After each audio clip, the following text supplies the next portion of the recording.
You're listening to Beat Autoimmune and Thrive, the podcast all about reversing and preventing autoimmune conditions so you can live your most vibrant life as soon as possible.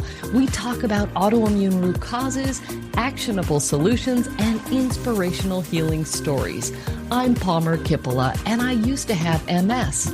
Today, I'm an author, a speaker, a functional medicine certified health coach, a pickleball player, and nature lover who's helped thousands of people reclaim their health and their best lives. Let's dive into this episode. I am so pleased to be joined by Hillery Nye today. Hillery is a woman who has quite a story. She reversed Sjogren's, Raynaud's, Hashimoto's, lupus, undifferentiated connective tissue disease, arthritis, depression, insomnia. The list is long. And, we're going to get into diagnoses and whether or not the words matter all that much. Because at the end of the day, I view all of this collection of syndromes or disorders as conditions, because as you'll see in Hillery's story, most of these, if not all autoimmune conditions, can be reversed based on how you live your life, the condition with which you live your life. So let me introduce you to Hillery. She is an intellectual property and technology attorney, and she serves as general counsel of Hiya, a startup that helps protect consumers from spam. So needed. She's been practicing law for 25 years, mainly in the Seattle area, primarily representing technology clients from the very large to the very small. So, Hillery, with this background and need for brain power, who has time for autoimmune issues?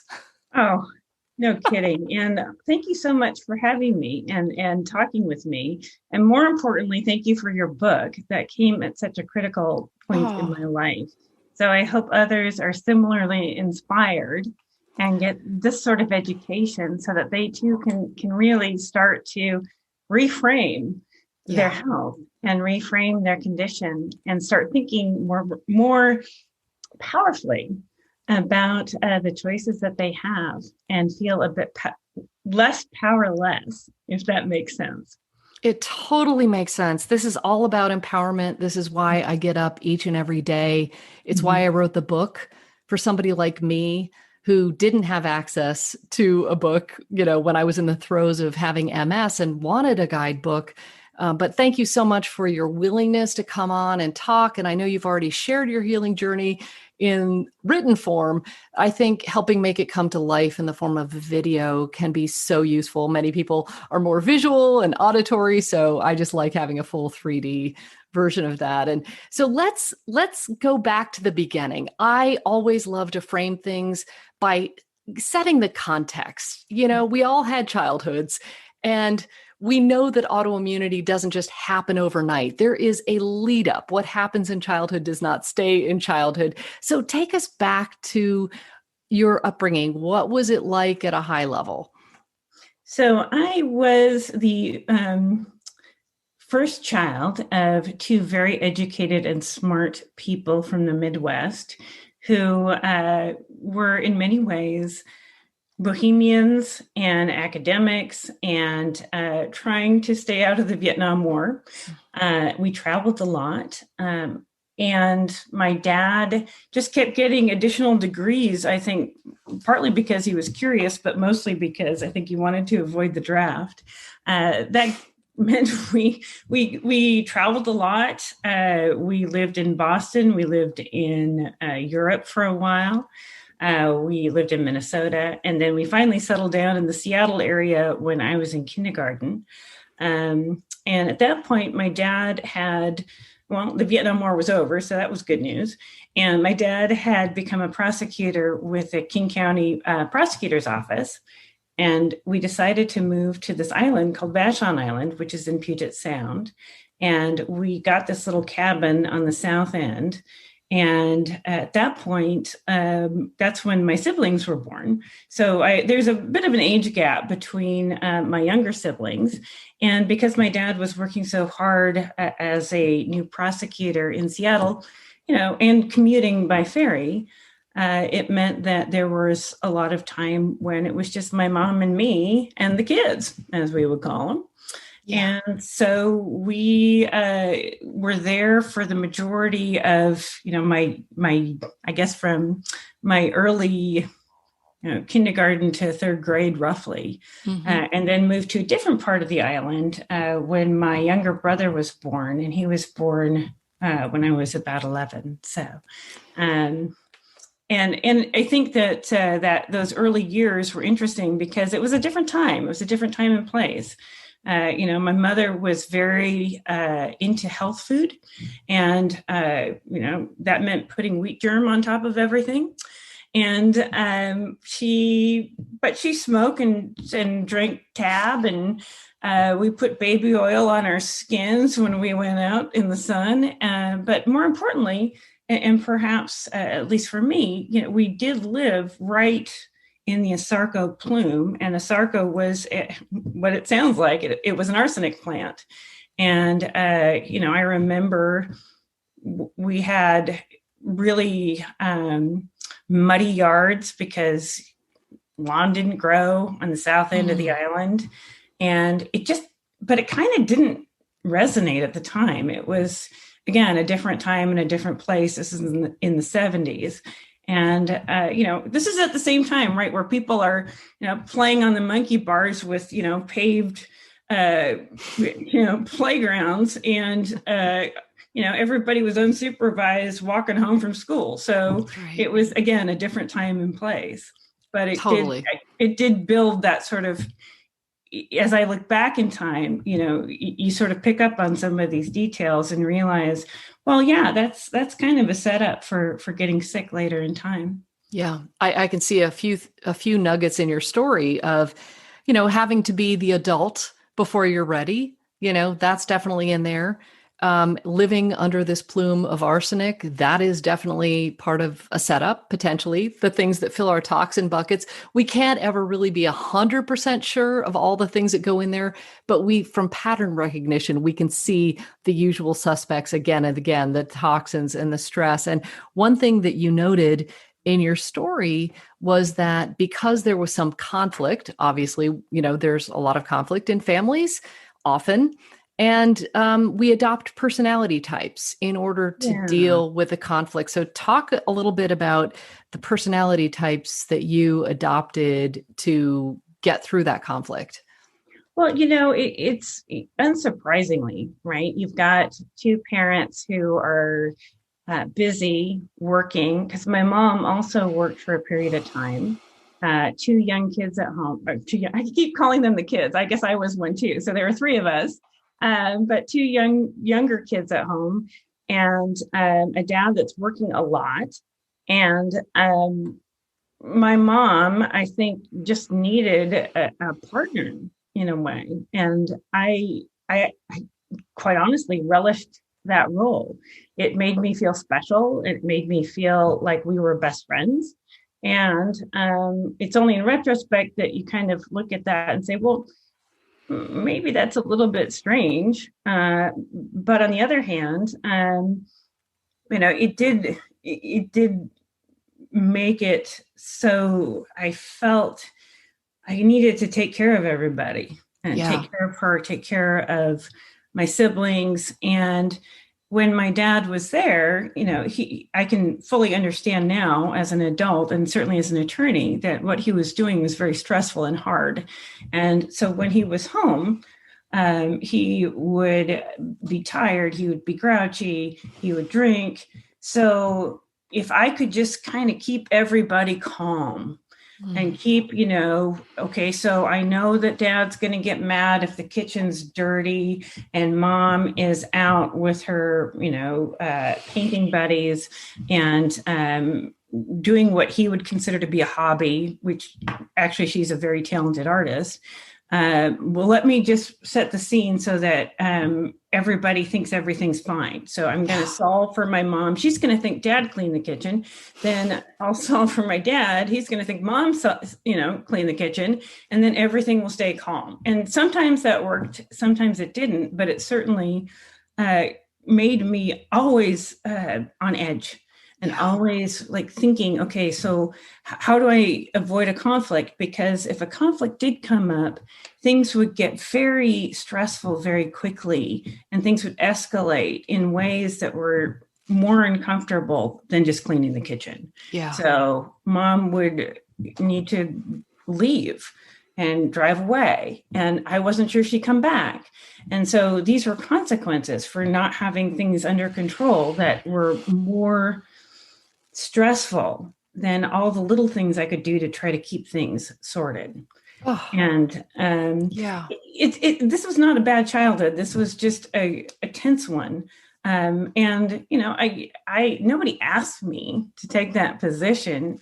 It just seemed like the most logical thing to do to keep everything manageable. Yeah.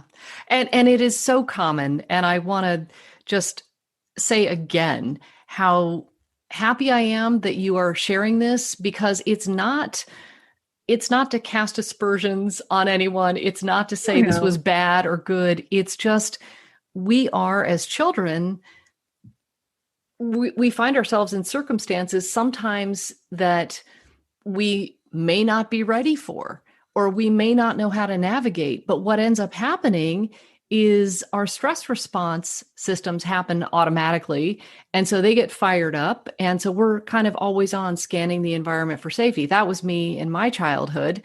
And there was no, so there's a toll that takes. And then what I heard in your story was a level of people pleasing and becoming and the anxiety. Perfect one, right? Always anxiety, right. Always.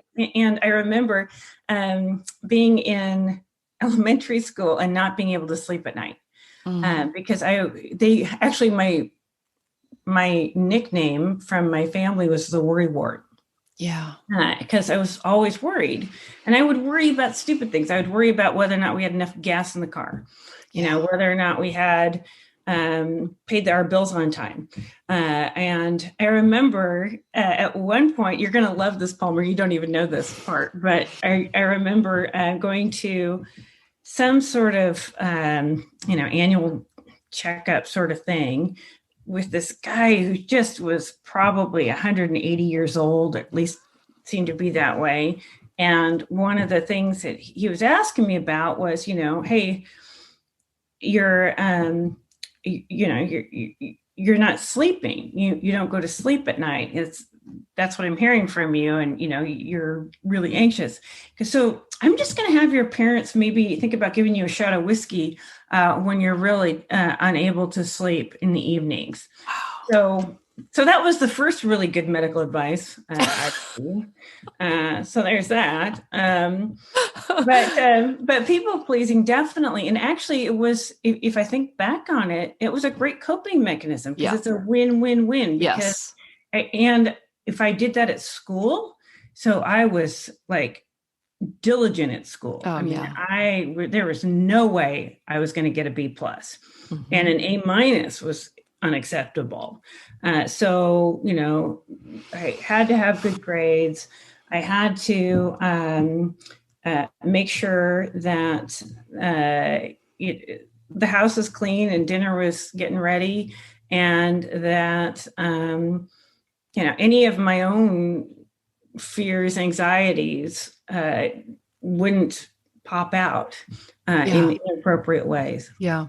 I feel, and I so resonate with what you've shared so far. I feel like, you could have called me in the middle of the night when you weren't sleeping, because I was also suffering from insomnia. Didn't get the whiskey advice, but there was another part that you talked about where if you got sick, for example, if you got a cold or something like that, it was frowned upon in your family because it was perceived as weakness, right? And it was the complaining. Well, there were two different things. So when I was in first grade, I had a really pretty bad hernia and had to get a hernia operation, which is kind of unusual for a little girl. But then I got another hernia, and I remember my mom saying, "What is it about you? Why do you have hernia? I mean, that's like, how is it that you get all these weird things?" And so it felt shameful that I had a hernia, but I didn't have any control over having a hernia. Right. I'm 9 years old. And I remember even coming back from that operation and lying on the couch and having my parents both just be like, well, it's fixed now, so you should be up and about. And there was this feeling of, but I hurt and I can't sit up all the way, but I can't tell them that because I don't want to not be good. And I don't want to not be tough, because there was also this sort of cultural sense that, hey, my mother's family came over as refugees from World War II. And there was sort of this feeling that, hey, you can't complain. You've got a roof over your head. You've got plenty of food. It's warm. You're safe from predators and bombs. And, until you've been in a situation like that, you really can't complain. Yeah. And, your aunt almost died from dysentery. And there's, so many other worse things in the world that not being able to get up from the couch after a hernia operation is not something to complain about. And that sort of set the stage in some ways for me to feel like that would be another disappointment for me to be sick or for me to complain. And it would mean I wasn't perfect and that there was something shameful or bad about me because, there was just a sense that I should be able to tough it out. Yeah. I'm listening to this and I'm just feeling this compassion for this little girl, which as adults, as adults need to parent ourselves because we often didn't get the parenting that we wanted or needed because our parents came from situations where they had their own set of traumas. So this is just such a universal story, Hillary. I just want to, acknowledge that you were under so much pressure and stress as a child, and it wasn't your fault. And also, as an adult now, though, I can look back and have so much empathy for my parents because you think that they know what they're doing when you're a kid, but turns out, my mom was 23 when she had me, 24, and she was about 24. So as a 24-year-old, I didn't even know, how to make myself a decent breakfast, let alone raise a child. Right. So right. It is the beautiful thing about getting older is having some more empathy for those who raised you.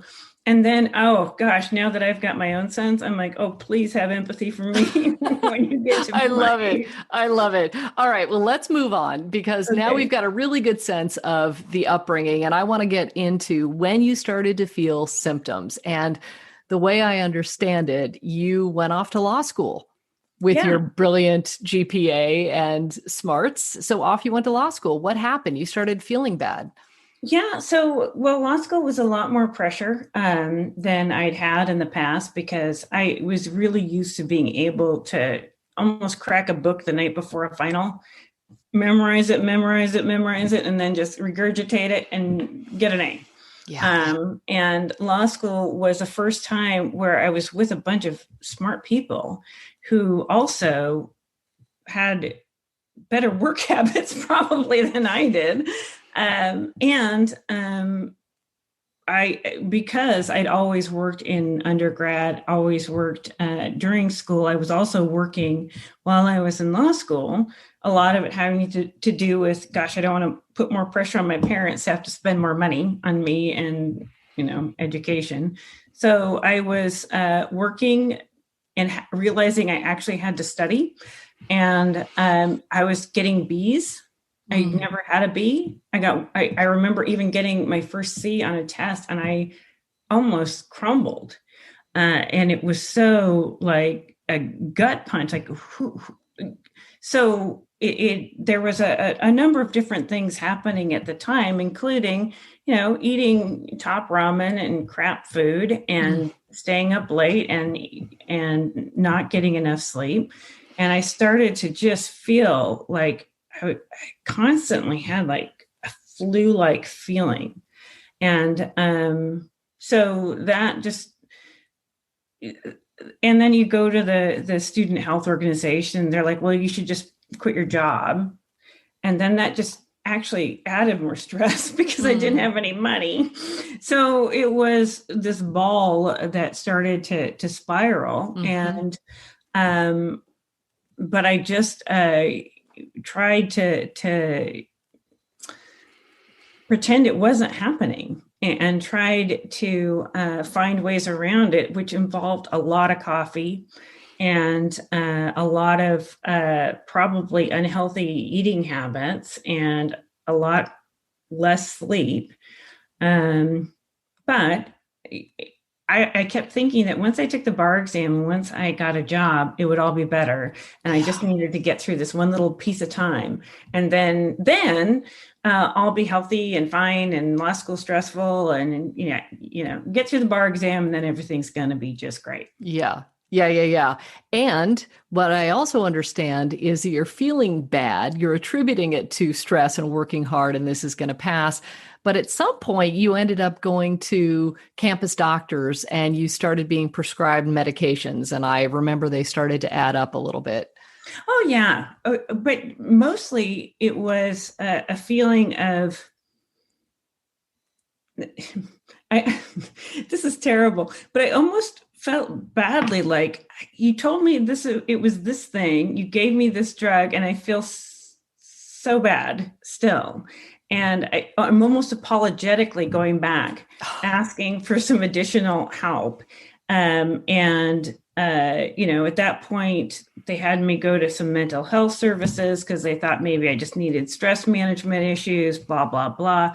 But there was also some really real things happening. I mean, I had the typical, in retrospect, butterfly rash and, joint pain. And my hands would get so swollen that I couldn't type my exams or couldn't type my papers. And so then they would just give me hydrocortisone creams for my face and a bunch of steroids for my joints. And, why don't you try some opioids too? Wow. So I am really fortunate that I don't like whiskey, and opioids don't really feel good in my stomach, because there is a high probability I would have become addicted to both or all if that had made me feel better and I didn't have some sort of reaction to all of that. So I really empathize with anybody who has been given pain medications and has gotten addicted to them, because especially during that time, they were handed out like candy. Yeah. So, and you felt like that was the doctor, and the doctor knew best. That's right. If it had worked for me, I would have taken it. Sure. So you've got these symptoms that are mounting. Yeah. You're in a high pressure situation of law school. You're having to work, and yet to share with your friends that you've got this going on, that wouldn't work either, right? No. Because it was a pretty competitive environment. And then so I graduated from law school in 1994. And during that year was probably one of the worst years except for now, lawyers to get jobs. And I remember we had a summer internship program, which was a big deal to even get, at the time, to be a second-year lawyer going into a big firm. And we had a class of we called it a class of lawyers, which is just one big interview for an entire summer, basically. And I was the only woman in the group.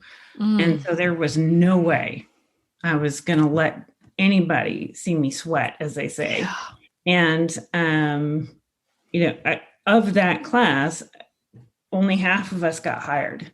So it was a 50% retention rate. There was you could not be 100%. And as a woman, I mean, there's no way I could have even said I had menstrual cramps. Yeah, of course. Of course.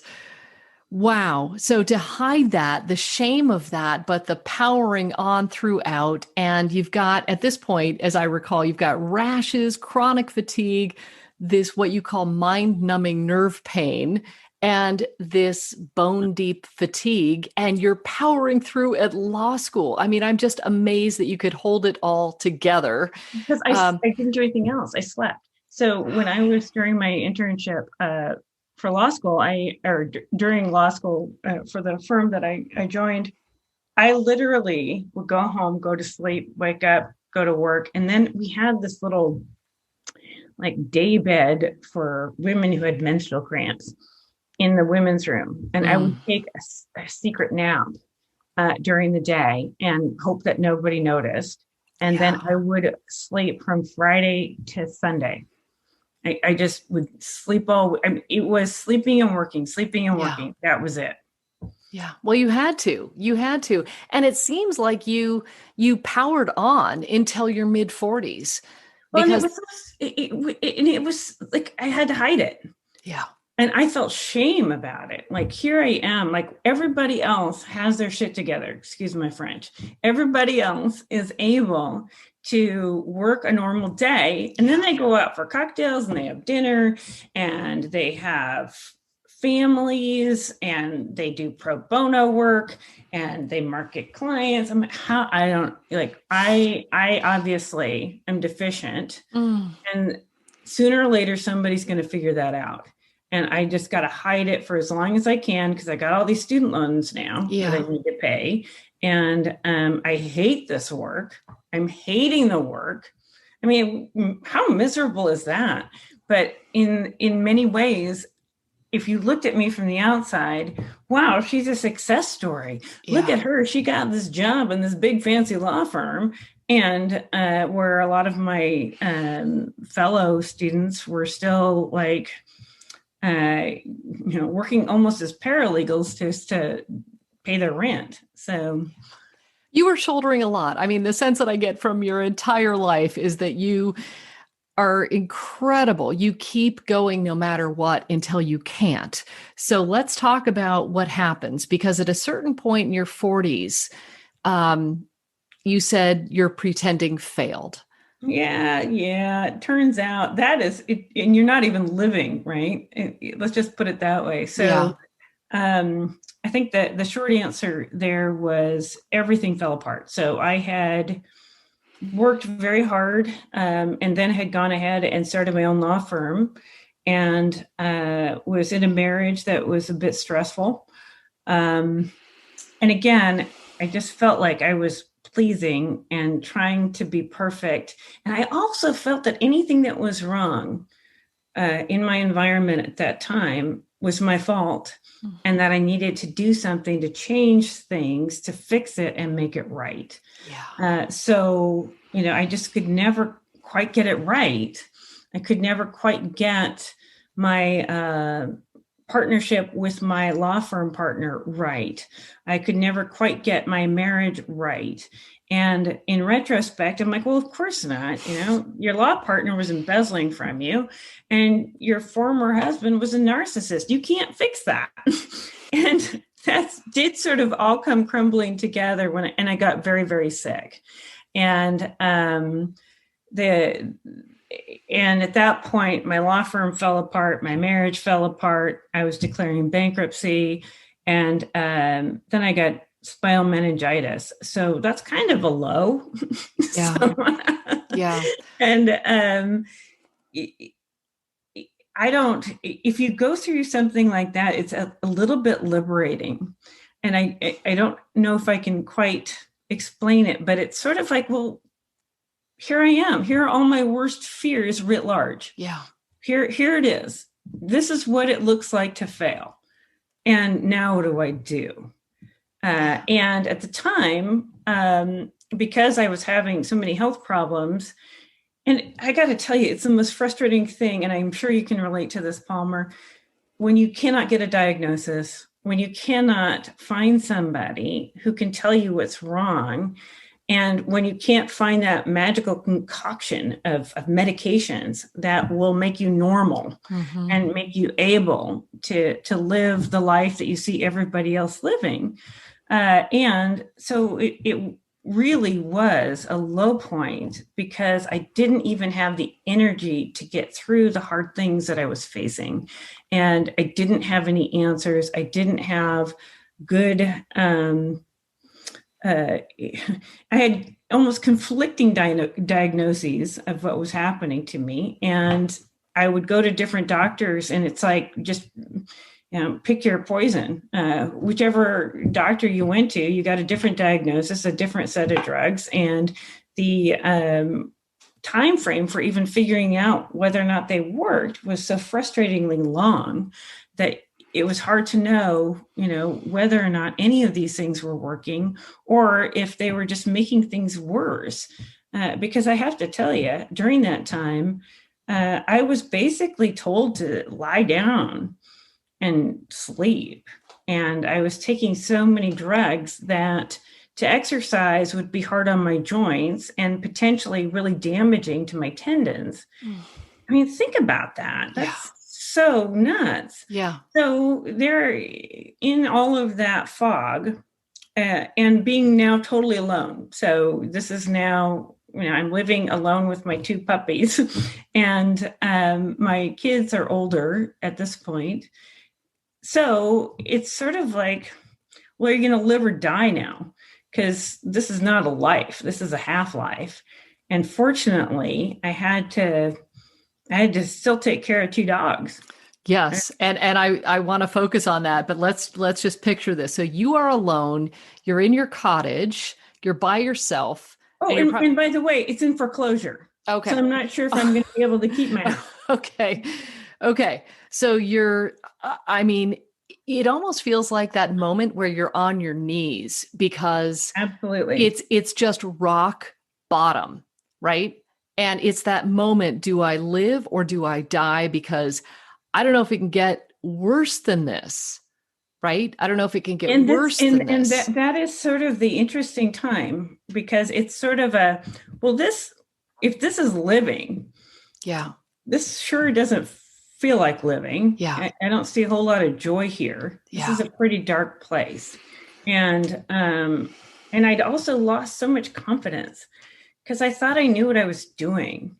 And I thought that I would be in such a different place in my life at that point in my life. And here I am, like, I'm my own worst nightmare. So, and I don't even have the energy to do something different that day. So, in some ways, like when you've got nothing left to lose, you got nothing to lose. You got nothing to lose. But you know what you do have is you got two dogs, Lucy and Ricky. I just love that. And you can't ignore the dogs. Yeah, they still have to go outside. And so tell me about Lucy and Ricky and what happened. So these are the puppies that all of us, I think, get at some point in time if we have dogs, because our kids want them so badly and they promise to take care of them and be forever theirs. And of course, they're all your responsibility. So they are sweet. They are people-pleasing dogs. So I relate to them. They are, sort of a mix of Havanese, Shih Tzu, and Poodle. So I lovingly call them a have a shit poo. And so in order to not have a shit poo in the house, had to take them out from time to time. And, it was what saved my life, because they needed to be outside and go outside and be taken on walks. And I had to walk them. And being outside meant you had sunshine and you had smells. And, that smell right after the rain, and it's green and you can smell fresh cut grass, or there's, blooms coming up. All of a sudden, my life has been pared down to such simplicity that I'm paying attention now to this tiny, beautiful moment. and the sun coming through the clouds and the feeling of sunshine. And I'm like, there's still a life to be lived. There's still a life to be lived. And so far, how I've lived it hasn't worked out. But that doesn't mean there isn't a life for me here. So let's look at this more holistically. I'm a smart person. You know, one of the great things my mom taught me was if you can read, you can do anything. So if you can read, you can cook. If you can read, you can do this. And I remembered in my 30s, I actually ran a marathon because I just read a book about how to do it. I mean, granted, I'm no big athlete and I am probably one of the last people to cross the line. But so I kind of went back to that basic thinking and said, you know, these guys, all of these women and men who've been trying to treat me are just using me as a human experiment. So they don't have the answer. So why don't I experiment on me? And let me, because of all those years of just not getting any good answers, what could be so wrong with experimenting with other ways of approaching this? So I started just walking, and I stopped taking the drugs that would make it hard to walk or damage my joints if I did walk. And I honestly believe, Palmer, that it's really hard to get out of a depression without feeling good physically. And there was something about getting outside and walking, and then walking a little bit further and walking a little bit further, because it also requires you to start thinking about things and thinking about what you want to do next, and not just lying down in a drug fog and feeling sorry for yourself or shameful that you got there, or, you know, trying to just self-flagellate for all the choices you made in the past. You know, walking forward is actually walking forward. So I love that. I love that. Well, and so that was the beginning of my beginning, which was, hey, okay, so what have I got to lose? So let's go to acupuncture. Who cares? Let's put some needles in my back. What's the worst that can happen? Let's start not taking some of these drugs and see what happens. You know, let's start reading. And that's how I came into your book. And that really was, I couldn't believe it. I mean, I'm like, does she know me? Did she have a camera in my house? Because all of the things that you were talking about, all of these different patterns, I'm like, that's me. And then I also started to get more involved in like a lupus community. And so there were some things that were helpful, some things that weren't. I'm not saying everything I did was helpful. I found that certain things were actually more depressing, like being a part of a lupus community. Sorry to say that. Or at least that particular lupus community, because it was really sad stories of folks who just were on the decline. And so it was great to read your book, because it was these hopeful ideas and stories, and hey, you can do this and experiment. So the next logical thing to do, since I'm doing some needles and some cupping and incense and aromatherapy, other stuff that's nuts, and some of it totally humorous in retrospect, but all benign in the big picture.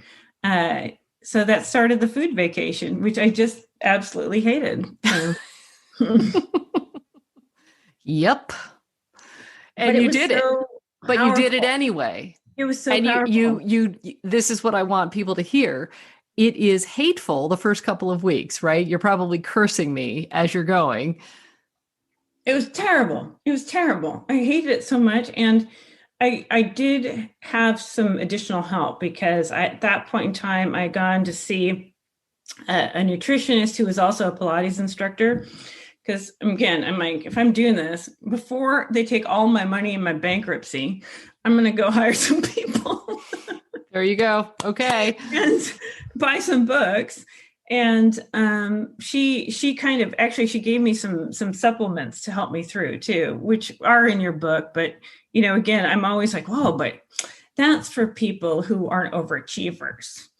Vitamin supplements, that means they're not sturdy enough or whatever. So fortunately, I had a little bit of coaching so that I didn't so that I had some reassurance that this was normal and that it was going to be kind of not feeling great, but I'd already had spinal meningitis, so this wasn't going to exactly. I kept saying, if I can figure my way out of that, or if I can survive that sort of sensation, I can certainly figure this out. So what happened as the food vacation progressed? How did you start to feel as time went on?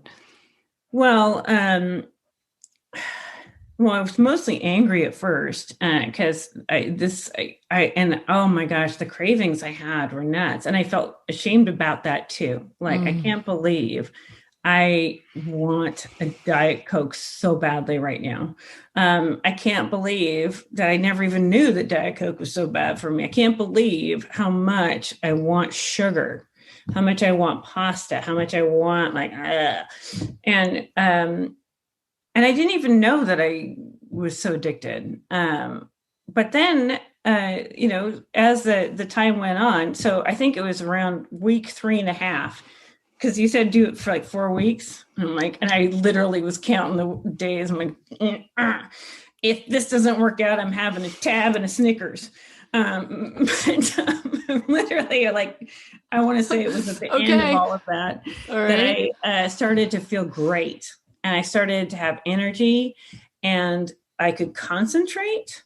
And I felt like I remember waking up and I'm walking around and my feet don't hurt. I used to have to kind of wake up my feet because they would take a little bit of time for them to, for me to feel them and to not feel pain. And it's almost like warming up a car. But I'm like, here I am. I just hopped out of bed. And I'm waking up my dogs to get them out because they're still sleeping. And then that's when I really got into cooking, because I was like, there's something here. Of all the things I'd experimented with, this was the thing. And it also made me realize that I didn't have to do everything all at once.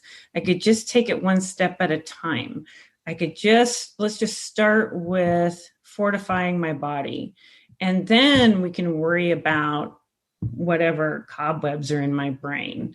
And then we can worry about, the next thing or the next thing. And so that's what I loved about that vacation, because it was something very controlled, in the sense that I'm only doing this for 4 weeks. And if it doesn't work, screw it. It's not 4 months of taking some drug that may or may not impact my life or give me all kinds of other side effects that I didn't, or direct effects, as you would say.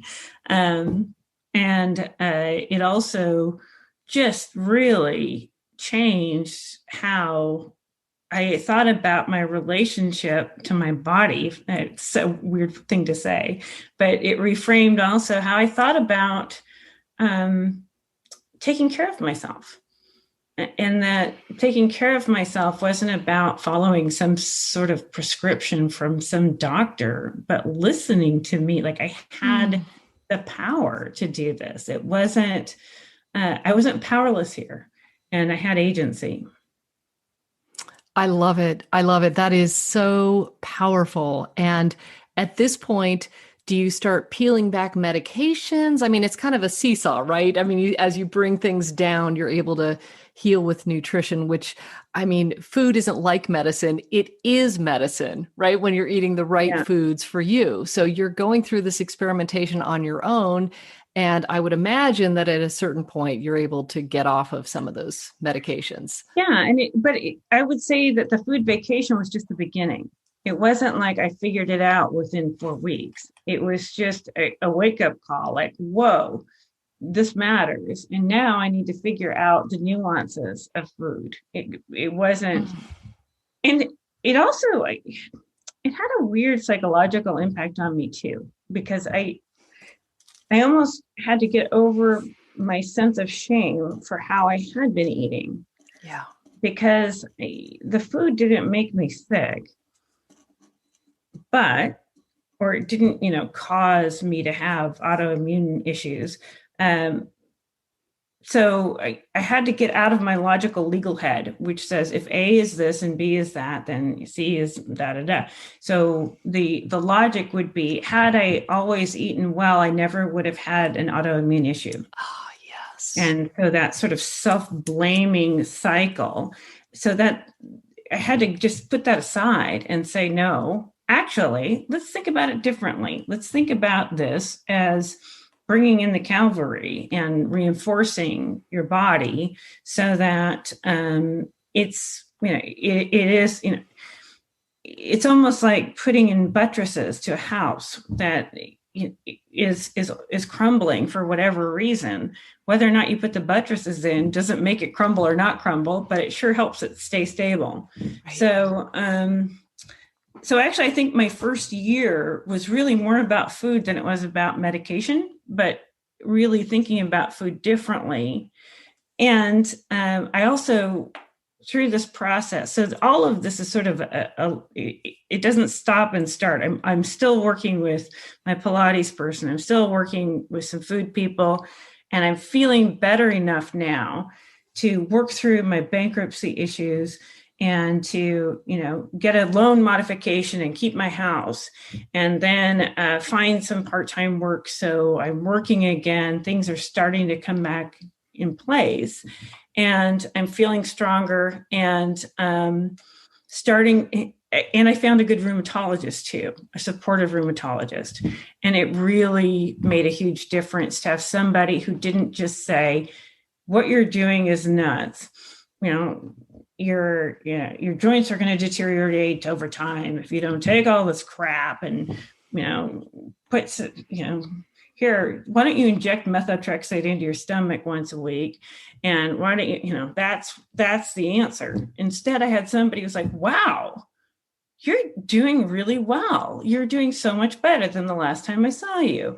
And we used to do this ring test. Like, can I wear a ring? Because my joints would be so knotted.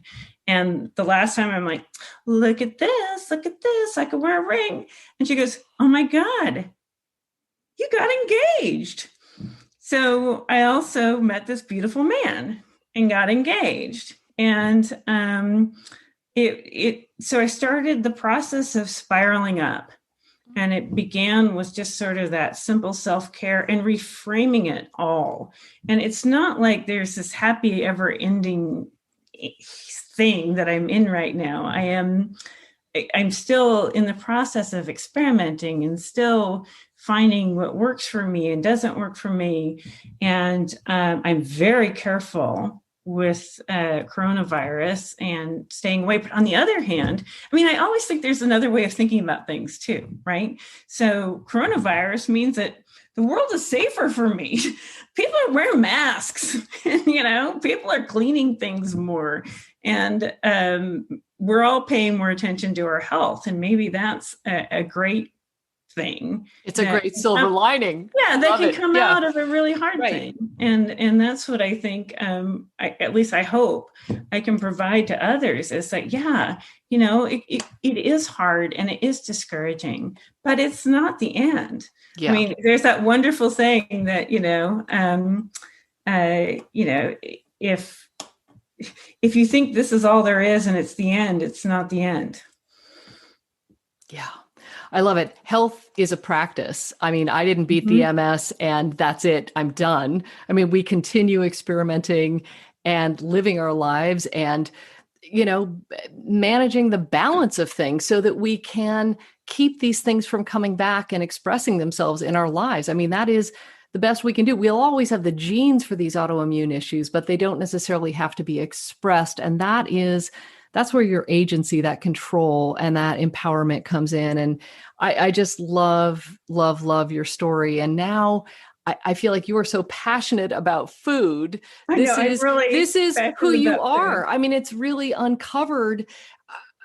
So I don't want to put words in your mouth, but I would love for you to kind of, help wrap this up with maybe 3 to 5 of your take-home messages for people, what you would recommend they do. It could be, thoughts about food or any direction you want to take Yeah, it well, in. first of all, read your book. That's a good Oh, idea. Start there, because it does help reframe everything, and um, it's encouraging, but it also is empowering because you know that there are a bunch of different tools in that toolkit.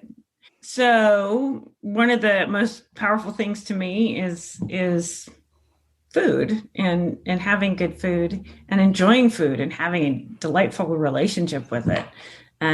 Because 10 years ago, I would never have allowed myself to eat like, oh, I'm just going to put a slab of butter in my coffee, or have this delicious avocado and uncured organic bacon, and some delicious eggs fried in butter. I mean, all of those things were sort of, oh, those are fattening. But with all of those good, healthy foods, I've actually lost. Do you realize I've lost 40 pounds since I started eating all this fat? wow. And I love it. and I feel better. Energy's better, and my hair's not falling out anymore, so that's good news. So there's that piece of it. But I also think when you start with the basics, I mean, if you're taking care of yourself in the most fundamental way, when you feed yourself well, and when you get good sleep. I mean, that's what we do for babies, right? Mm. We make sure they're fed and clean and they sleep, and start there. Start as if you would be parenting yourself and having an infant, because in some ways we all have to learn how to do that, and it's really elemental and simple. Feed yourself well with foods that are good for you. And gosh, if I were to give any advice, it's like, don't be afraid of the kitchen, because if you can read, you can do anything. And if you can just get yourself the simple things, start simple, take it one step at a time. Somebody asked me once, well, what would you say is the most important thing to have in a kitchen? Because now I'm kind of known for all of my cooking. And I'm like, a good pair of shoes, because you're standing around a lot. And the only other equipment there's only 4 things you need for good cooking, by the way. Not that I'm going to go off on a tear here, but it's a good pot, just one really good pot, a wooden spoon, a sharp knife, and mason jars. That's it. So anybody can do it. And buy the best ingredients you can find. Your body's worth it. You spent all that money on prescriptions. Instead, buy really good organic olive oil. It's much better tasting, for sure. So. I love it. You are just a testament to healing with food and with your mindset.